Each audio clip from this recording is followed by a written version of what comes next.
आप लोगों का हमारे YouTube चैनल में बहुत बहुत स्वागत है।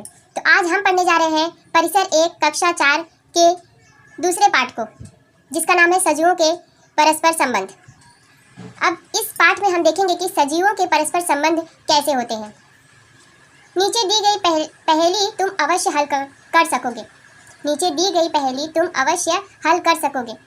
अब देखिए दोस्तों, यहाँ पर पहेली क्या दी गई है। ठीक दोपहर मिलती छाया, वहाँ थोड़ा सा रुक जाना, वृक्ष पुराना तना है बड़ा, दाढ़ी लंबी लेकिन वह खड़ा। अब यह तो वट का वृक्ष है, आप सभी तो जानते ही होंगे, नहीं जानते तो जान लीजिए। इस पहेली का उत्तर अत्यंत आसान है। क्या तुम पहेली हल कर सके? तो दोस्तों आप लोग बताइए कि क्या आप पहेली हल कर सके? आपको पता चला कि यह किसका पेड़ है? छाया के लिए कौन सा वृक्ष इन व्यक्तियों के लिए उपयोगी बन सका? यहाँ पर आपको दिखाया गया है एक पेड़, और यहाँ पर आपको दिखाया जा रहा है कि पेड़ के नीचे कौन कौन है। देखिए, कुछ किसान है, बच्चे हैं, औरत है, आदमी है, और ये बकरी है कि कुत्ता है, ये आप लोग देख लीजिए कि क्या है। ठीक है, और आगे देखिए बताया गया है कि बताओ तो परिसर की बहुत सी वनस्पतियाँ अलग अलग कारणों से हमारे लिए उपयोगी होती हैं। नीचे कुछ वनस्पतियों के नाम दिए गए हैं। इनकी पत्तियों का हम किस लिए उपयोग करते हैं? नागबेल, पलाश, मेथी, अड़ूसा और मीठा नीम। सजीवों की आवश्यकताओं की पूर्ति परिसर से होती है। दोस्तों हम सब जानते हैं कि सजीवों की आवश्यकता की पूर्ति परिसर मतलब हमारे आसपास के जो वातावरण है, और नदियाँ, पेड़ पौधे है ना, उसी से हमारी आवश्यकताओं की पूर्ति होती है। जैसे कि हमारे लिए आवश्यक होता क्या है, आप देख लीजिए यहाँ पे क्या लिखा है। हमारे लिए क्या क्या आवश्यक है? हमारे लिए दोस्तों भोजन, पानी, हवा, वस्त्र और आवास। आवास दोस्तों, आवास का मतलब होता है रहने का स्थान, रहने का निवास इत्यादि हमारी कई आवश्यकताएं हैं। हमारी इन आवश्यकताओं की पूर्ति परिसर द्वारा ही होती है कि नहीं? हमारी इन आवश्यकताओं की पूर्ति परिसर द्वारा होती है। जैसे कि भोजन, हमें भोजन की आवश्यकता होती है, तो दोस्तों हमें भोजन कहाँ से मिलता है? हमारे आसपास जो दुकानें हैं वहाँ से मिलता है। अगर दुकानें नहीं भी है तो खेती है, बाड़ी है, वहाँ से मिलता है। पानी दोस्तों आपको पता है कि पानी हैंडपंपों से मिलता है, और शहरों में रहने वालों को नल चला के मिलता है, पानी सप्लाई किया जाता है। हवा तो दोस्तों हमारे आसपास फैली हुई है, ऑक्सीजन। वस्त्र दोस्तों आप तो जानते ही होंगे कि बिना वस्त्र और आवास और हवा, पानी के, भोजन के हम अपना जीवन व्यतीत नहीं कर सकते। तो दोस्तों हम आगे बढ़ते हैं। भोजन, पानी और हवा, ये सभी सजीवों की आवश्यकताएं होती हैं। दोस्तों आप लोग देखिए, यहाँ पर दिखाया गया है कि एक आदमी कपड़ा सिल रहा है, मतलब हमें कपड़े की आवश्यकता होती है, हमें भोजन की आवश्यकता होती है, हमारे रहने का देखिए, पीने के लिए पानी और रहने के लिए घर, ये सब की आवश्यकता हमें जरूर पड़ती है और हमारे लिए बहुत ज़्यादा ही उपयोगी है। परिसर द्वारा ही इन आवश्यकताओं की पूर्ति होती है, परंतु प्रत्येक प्रकार के सजीवों की आवश्यकताओं में अंतर होता है। जी हाँ दोस्तों, सभी प्रकार के प्राणी जो है ना, उनकी आवश्यकताओं में जरूर ही अंतर होता है। कि ये जरूरी नहीं कि हमारे लिए जो अच्छा है या हमारे लिए जो जरूरी है वो सबके लिए जरूरी हो। जैसे कि बहुत सारे प्राणी ऐसे होते हैं, जैसे चूहा दिन भर में जितना पानी पीता है उतने पानी से हाथी की एक बार की भी प्यास नहीं बुझ सकती। मतलब यहाँ पर ये बताया गया है कि चूहा जितना पानी पीता है उतने से हाथी को पानी की ज़्यादा आवश्यकता होती है, और चूहे को पानी की कम आवश्यकता होती है। आगे देखते हैं दोस्तों थोड़ा मनोरंजन। अब देखिए यहाँ पर मनोरंजन क्या हो रहा है। फूलों के मीठे मकरंद से तितलियाँ अपनी भूख मिटाती हैं। ठीक है, फूलों के रस चूस कर तितलियाँ अपनी भूख मिटाती हैं। मतलब तितलियाँ क्या करती है? फूलों का रस चूसती हैं, उससे उनकी भूख मिटती है। क्या मेंढक के लिए यह उपयोगी होगा? जैसे कि अब तितलियाँ जो है उनके लिए क्या उपयोगी है? भोजन उनको कहाँ से मिलता है? फूलों से। ठीक है, लेकिन मेंढक ऐसा नहीं करते। बकरी वृक्षों की पत्तियाँ खाती हैं। आप लोग को बताया गया है कि कौन क्या क्या खा रहा है यहाँ पे। अतः क्या बाघ भी वही खाएगा? जी नहीं। मछलियाँ पानी में श्वसन कर सकती हैं। आप लोग जानते हैं कि मछलियाँ पानी में जीवित रहती हैं, और पानी से बाहर निकालती हैं तो वो मर जाती हैं। तो इसका मतलब यह है कि मछलियाँ जो है वो पानी में सांस ले सकती हैं। क्या हम भी ले सकते हैं, या फिर कोई पक्षी भी ले सकता है? यहाँ पर बताया गया देखिए। परंतु क्या कबूतर भी वैसा कर सकता है? कबूतर क्या पानी में सांस ले सकता है? जी नहीं। रामबाण पानी में बढ़ता है, तो क्या नींबू और बैगन पानी में बढ़ेंगे? जी नहीं। ठीक है दोस्तों, तो ये देखिए आप लोगों को कितनी जरूरी, कितनी इंपॉर्टेंट जानकारी यहाँ पर मिल रही है। बताओ तो देखिए हमें से क्या पूछा गया है। मछलियों ने पानी छोड़कर, जिस प्रकार मनुष्य को प्राणियों की आवश्यकता होती है उसी प्रकार वनस्पतियों को भी होती है। अनाज, साग सब्जी, विभिन्न प्रकार के फल इत्यादि वस्तुएं मनुष्य को वनस्पति से ही प्राप्त होती है। मनुष्य में फूलों के लिए भी रुचि होती है। विभिन्न अवसरों पर हम फूलों का उपयोग भी करते हैं। ठीक, फूल भी हमें वनस्पति से ही मिलते हैं। कपड़ों के लिए आवश्यक कपास भी हमें वनस्पति से ही मिलते हैं। अपनी आवश्यकताओं की पूर्ति के लिए हम वनस्पतियों का विधि पूर्वक रोपण भी करते हैं, बीज बोते हैं, उन्हें सही ढंग से पानी मिलता रहे इसका ध्यान रखते हैं। ठीक है, आवश्यकता के अनुसार खाद देते हैं, उनमें कीड़े ना लगे उसके लिए कीटनाशक का छिड़काव भी करते हैं। वनस्पतियाँ भी हमें भर भर कर देती हैं। ठीक है, हमारी आवश्यकताओं की पूर्ति करती हैं। परिसर के अन्य सजीवों को भी परिसर से ही भोजन मिलता है। भूख लगने पर छिपकलियाँ कीड़े खाती हैं। कुछ विशेष प्रकार वाले सांप चूहे खाते हैं। बाघ हिरणों को खाता है और भेड़ बकरियाँ झाड़ियों की पत्तियाँ खाती हैं। गाय और भैंस घास खाती हैं। अर्थ यह है कि सभी सजीवों को भोजन जो होता है ना, परिसर से ही मिलता है। यहाँ पे हम आगे देखते हैं नया शब्द सीखो। नया शब्द क्या है? वृक्षवासी। वृक्षवासी मतलब जो जानवर, जो प्राणी वृक्षों पर रहते हैं उन्हें भी वृक्षवासी कहते हैं। वृक्ष पेड़, वासी रहने वाले, वासी मतलब रहने वाले, वृक्ष मतलब पेड़ होता है। अपने पूरे जीवन में अधिक से अधिक समय पेड़ों पर व्यतीत करने वाले प्राणी, पेड़ों पर रहने वाले प्राणी, उन्हें को हम क्या कहते हैं? वृक्षवासी। ठीक है दोस्तों, आपको समझ में आ गया होगा वृक्षवासी मतलब क्या होता है। ठीक है, आगे बढ़ते हैं। बंदर और गिलहरियों जैसे प्राणियों का आवास पेड़ पर होता है। इसका उन्हें कुछ लाभ भी मिलता है। ऊंचाई पर रहने के कारण शत्रु से अपनी रक्षा करने में उन्हें आसानी होती है। ठीक है, इसके अतिरिक्त फलों को खाकर वे अपना पेट भी भरते हैं। उन्हें वृक्षवासी या वृक्षारोही प्राणी कहते हैं। ठीक है, वे जिन पेड़ों के सहारे जीवित रहते हैं, अनजाने में वे उन पेड़ों की सहायता भी करते हैं। वृक्षवासी प्राणी इधर उधर घूमते रहते हैं। फलतः उनकी विष्ठा के माध्यम से पेड़ों के फलों के बीज पूरे परिसर में सर्वत्र बिखरते हैं। ठीक है, इसके कारण नवीन स्थानों पर पेड़ों के उगने से सहायता मिलती है। कुछ ऐसे पक्षी भी हैं जो घोंसले बनाने के लिए पेड़ों का उपयोग करते हैं। ठीक है दोस्तों, यहाँ पर देखिए बंदर, देखिए पेड़ों पर बैठा हुआ है। ठीक है, अभी मतलब कोई भी जानवर जब पेड़ पर बैठा रहता है, अगर वहाँ के फल खाता है और फल को और जो उनके बीज रहते हैं वो कहीं और दूसरे स्थान पर ले जाकर गिरा देता है, तो वो भी पेड़ वहाँ पर पनपने लगता है। ठीक है, पौधों के रूप में वो उसका निर्माण होता है। तो दोस्तों नया पेड़ वहाँ पर उग जाता है, नया पेड़ का वहाँ पर जन्म होता है। कुछ देखिए घोंसला बनाते हैं चिड़िया। ठीक है, इन सबको क्या कहते हैं? वृक्षवासी। ठीक है दोस्तों, हम आगे देखते हैं। क्या तुम जानते हो भैंस की पीठ पर बगुला बैठता है? दोस्तों इसका वीडियो मैंने बनाया था, आप लोग मेरे पीछे वाली वीडियो को जरूर देखिएगा कि भैंस की पीठ पर बगुला क्यों बैठता है। ऐसा करके मैंने वीडियो बनाया है। ठीक है, आप लोग इसको देख लीजिएगा, तो इसको मैं नहीं पढ़ाती हूँ, आप लोग मेरी पीछे वीडियो में देख लीजिएगा। ठीक है, आगे बढ़ते हैं। जलवायु के अनुसार सजीवों में होने वाले परिवर्तन। जी हाँ दोस्तों, जलवायु मतलब मौसम जैसे बदलते रहते हैं वैसे सजीवों में भी परिवर्तन होता रहता है। जानकारी प्राप्त करो। आम के पेड़ पर बौर आता है। ठीक है, बौर मतलब क्या होता है दोस्तों? जब आम के पेड़ पर जो बौर आता है, मतलब आम का पेड़ जो होता है फूल लेता है। ठीक है, उसका फूल बौर के नाम से मतलब सबसे कहते हैं फूल को, उसे क्या कहते हैं? संपूर्ण वर्ष के किस महीने में आम के बौर आते हैं? दोस्तों गर्मी के समय में आम के पेड़ में जो होता है ना, बौर लगता है। बरगद के पेड़ पर क्या वर्ष भर पत्तियां होती हैं? जी नहीं, वो झड़ती भी रहती हैं। पतझड़ के मौसम में पत्तियां झड़ भी जाती हैं, फिर नई पत्तियां उगती हैं। ठीक है, बरसात के समय सब जगह दिखने वाले मेंढक गर्मी में क्यों नहीं दिखते? दोस्तों इसको बता दूं मैं कि मेंढक जो होता है ना, वो गर्मी में नहीं दिखता, क्योंकि गर्मी ऊपर रहती है और वो जमीन के अंदर रहता है। जामुनों की ऋतु किस माह में होती है? दोस्तों जामुन तो जाहिर सी बात है, आप लोग अगर गांव में हो तो आप लोग जानते होंगे कि जामुन बारिश में होता है। जब बारिश होती है तो जामुन पकता है और गिरता है। ठीक है, तो हमें मिलता है और हम खा के खुश रहते हैं। हमारे देश में ग्रीष्मकाल, वर्षाकाल और शीतकाल, दोस्तों यहाँ पर ऋतुएं बताई गई हैं। आप लोग देखिए ग्रीष्मकाल किसे कहते हैं? ग्रीष्मकाल मतलब होता है कि जो काल गर्मी का होता है, जो समय गर्मी का होता है उसे ग्रीष्मकाल कहते हैं। वर्षाकाल मतलब जो समय वर्षा का होता है उसे वर्षाकाल कहते हैं। और शीतकाल, ये 3 ऋतुएं होती हैं दोस्तों। साल भर में 12 महीनों में 3 ऋतुएं होती हैं। ग्रीष्मकाल में हमें खूब गर्मी लगती है। उस समय हम सूती कपड़े पहनते हैं, भरपूर पानी भी पीते हैं। वर्षा काल में बाहर जाने पर शरीर को भीगने से बचाने के लिए छतरी या छाते या कुछ बरसाती कोट, मतलब उसको रेन कोट का इस्तेमाल भी करते हैं। ठीक है, शीतकाल की ऋतु में ठंड से बचने के लिए हम गर्म कपड़े पहनते हैं, जैसे कि स्वेटर।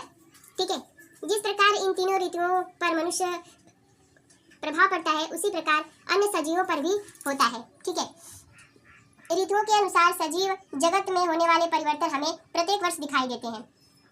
शीत ऋतु का वर्णन पतझड़ की ऋतु के रूप में भी करते हैं, क्योंकि शीत ऋतु में बहुत से पेड़ की पत्तियां झड़ जाती हैं। जैसे कि आपको दिखाई यहाँ पे पेड़ ऐसा लग रहा है ये सूखा हुआ है। ठीक है, लेकिन दोस्तों ये सूखा नहीं है। ये जब पतझड़ मतलब ठंडी के समय में जब पतझड़ का मौसम आता है ना, तो वहाँ पे ये सारी पत्तियां अपने आप झड़ जाती हैं और ऐसा लगता है कि ये पेड़ सूख चुका है। ठीक है, फिर धीरे धीरे आप देखेंगे ना, एक हफ्ते में उसमें छोटी छोटी नई पत्तियां आ जाती हैं।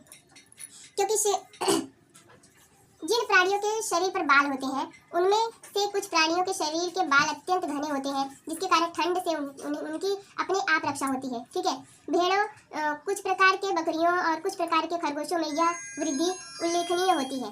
ठीक है, शीतकाल का प्रारंभ होते ही आमों में फूल लगने लगते हैं। ठीक है, उन्हें आम का बौर कहते हैं। दोस्तों यहाँ पर देखिए आपको बताया गया था कि आम पर बौर कब आता है। ठीक है, तो यहाँ पे आपको देखिए यहाँ पर दिखाया गया है, बताया गया है कि शीतकाल प्रारंभ होते ही, जैसे कि ठंड का मौसम प्रारंभ होता है तो उसमें बौर लगने लगते हैं, गर्मी आते आते उसमें फल लग जाते हैं। ठीक है, आगे देखते हैं कोमपल। कोमपल किसे कहते हैं?